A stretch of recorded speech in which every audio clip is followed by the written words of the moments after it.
सुप्रभात मेरे प्यारे बच्चों हिंदी कक्षा में आपका स्वागत है। बच्चों, हिंदी व्याकरण में आपने वाक्य पढ़ा था। वाक्य क्या है बच्चों? जब अक्षर मिलते हैं तो शब्द बनते हैं और शब्द मिलते हैं तो क्या बनते हैं? वाक्य। यही वाक्य है। शब्दों के का सार्थक समूह ही वाक्य कहलाता है। वाक्य के दो अंग होते हैं, उद्देश्य और विधेय। उद्देश्य क्या होता है? जिसके बारे में कुछ कहा जा रहा हो वह क्या है? उद्देश्य है। और उद्देश्य के बारे में जो कुछ कहा जा रहा हो वह विधेय है। बच्चों, इस पाठ के अभ्यास कार्य शेष रह गए थे। आइए आज हम लोग इस पाठ के अभ्यास कार्य को करें व समझें। पहला प्रश्न है, देखें क्या समझा। इस पाठ में आपने क्या समझा? नीचे दिए गए शब्द समूहों के सार्थक शब्द बनाएं। कैसे शब्द बनाने हैं बच्चों? सार्थक शब्द का क्या है?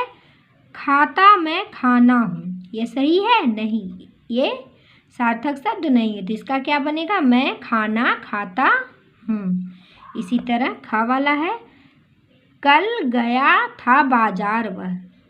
तो ये सही है? नहीं, इसका सही क्रम होगा वह कल बाजार गया था। ग है, रानी और नीता हैं सहेलियाँ। इसका सही क्रम होगा रानी और नीता सहेलियाँ हैं। घ है, पतंग आओ उड़ाएं। तो इसको सही क्रम में लिखेंगे, आओ पतंग उड़ाएं।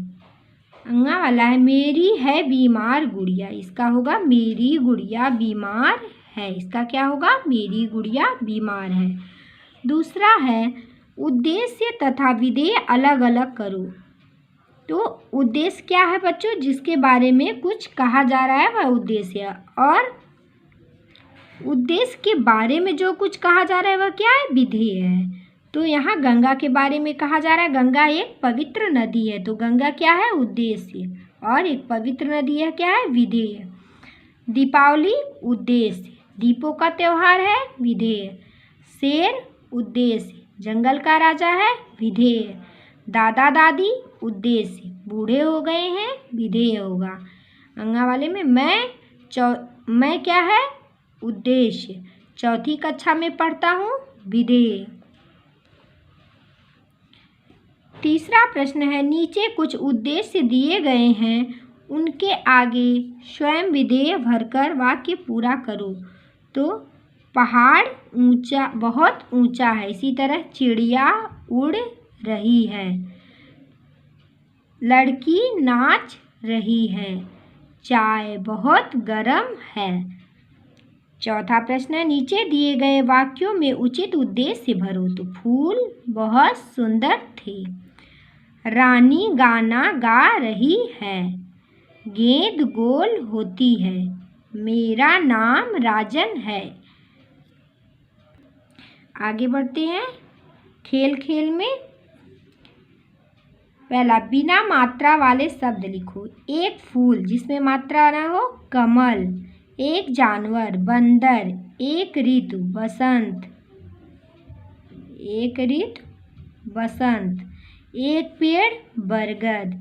शरीर का एक अंग, नयन। एक मसाला, अदरक।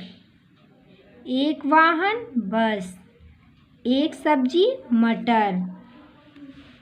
अब यहाँ एक कविता दी गई है बच्चों। यहाँ कुछ शब्द लिख के आपको उस कविता को पूरा करना है। दूसरा है, तुकबंदी करके कविता पूरी करो। क्या करना है? तुकबंदी करके कविता को पूरा करना है। छोटे छोटे बच्चे आते, पेड़ों पर चढ़कर उधम मचाते।